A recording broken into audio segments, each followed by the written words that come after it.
Welcome back to the Box of Lights game channel. It's the Shadow Player's turn. First thing we're going to do is use one of these dice as an army dice and announce an attack. And we're going to attack from Pelargir to Lamadon. So let's start by rolling some dice. There's no defense bonuses this time. The Shadow Player is going to roll 5 dice.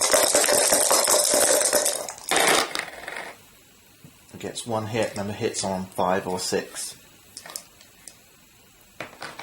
Free Peoples gets just 1 dice, they've only got 1 unit here.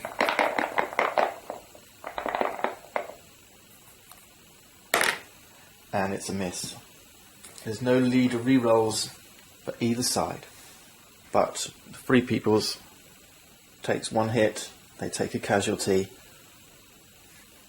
and the Shadow Player will move 6 of his units, that's 1 elite, 5 regular, from Pelargir into Lamadon, and we're threatening Dal Amroth now.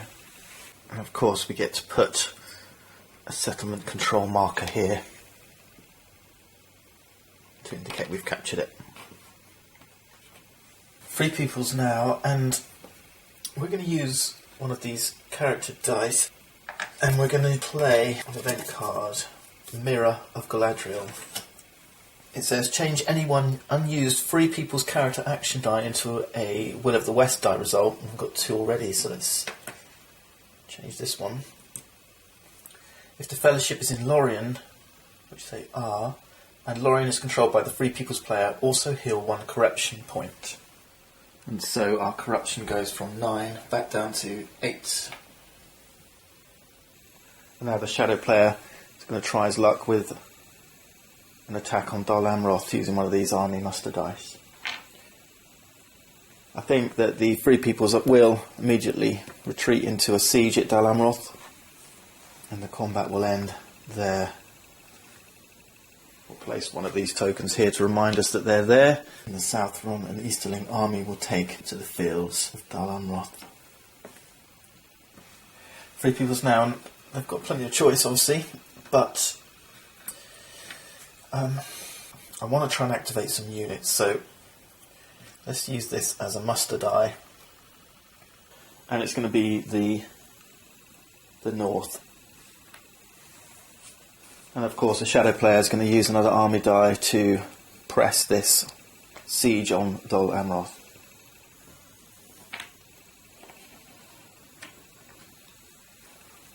We have 1 elite and 5 regulars.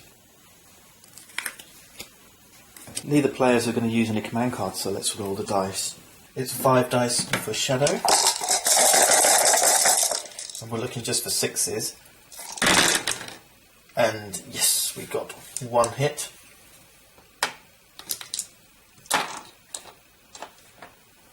Free Peoples get 4 dice, and we're hitting on 5s and 6s.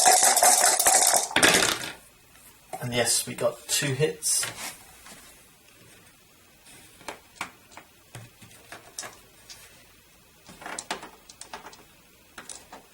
Free Peoples are going to take 1 hit, and they're going to discard this elite unit and grab one of these regulars from the discards.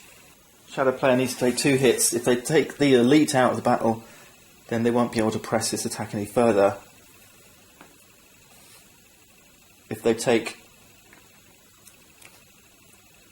2 regulars, then they'll be down to 4 dice if they choose to press the battle on this turn. We've got another dice left, so I think we will end the combat here. We'll take this elite as our wounded units. Free Peoples now, and I think we're going to just continue what we started last time. Another muster die for movement on the political track. And this time I think we'll move the dwarves down. Shadow Player's going to use their last army muster dice to press this attack, and we're going to play a combat card. And this is really very speculative, but it does say that after removing casualties from the combat roll and leader reroll, I can inflict up to 4 hits against my units, and then roll 1 die for each hit I inflicted to my units, and score 1 hit against the enemy on each result of 4+. Let's roll the dice. So it's 5 for the shadow player. We're hitting on 6s because the Free Peoples are in a stronghold. And yes, we got 2 hits.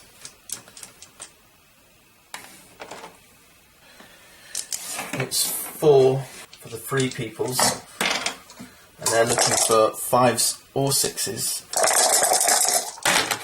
And yes, we got 2 hits as well.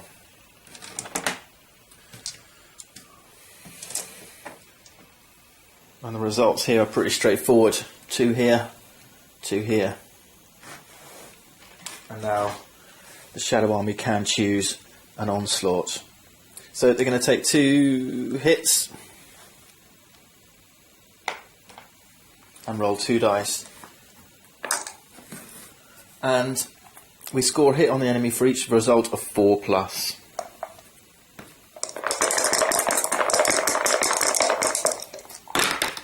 Yes, we did it. We've got 2 hits, which takes out Dol Amroth.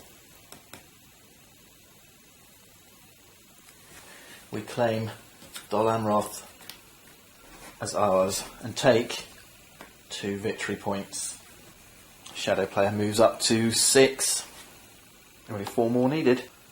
Free Peoples is now going to turn this into a muster die, and I think we'll recruit 1 more Elven elite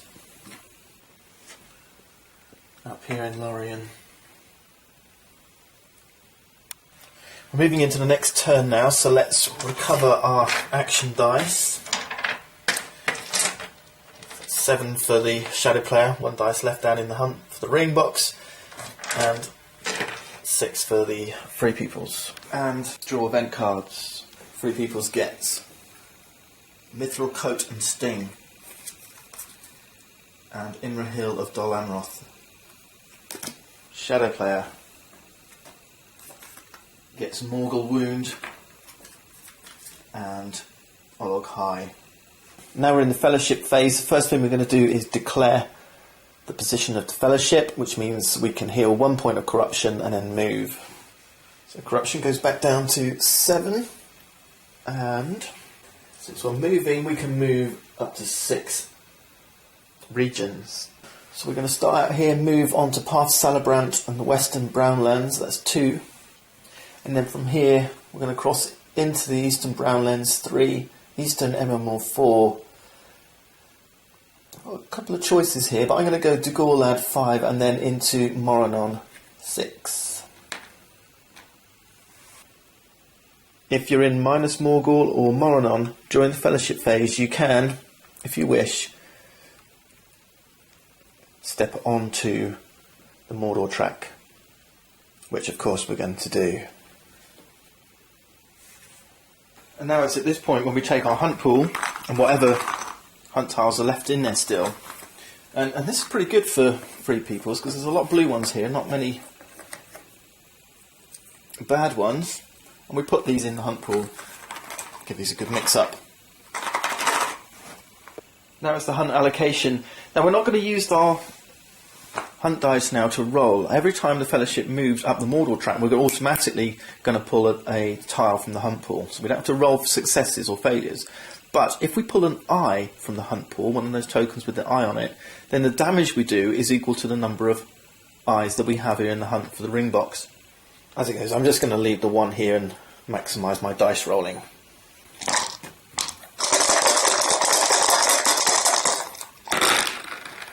And we didn't roll any eyes, but we've got a character, 2 characters, 2 musters, 2 army musters, and 1 event card. Okay, Free Peoples. And we're looking for character dice, really, I guess, things to get us up the Mordor track. And that's not too bad. 1 character dice, 1 muster, 2 army muster, 2 Will of the West. First thing we're going to do is use this character die, and we're going to play an event card called Mithril Coat and Sting. It says play on the table, so this is going to stay in play now. And it says after the shadow player draws a hunt tile, he may discard Mithril Coat and Sting to draw a second tile. Apply the effects of the second tile instead of the first, and return the first to the hunt pool. So this might be a little saving effect for us. Shadow player, well, we don't really like a lot of these dice, but yeah, let's use this event die as well. And give the three peoples something else to worry about. On they went. This means we get to add a very nasty hunt tile to the hunt pool. Here it goes. Tricks of our own.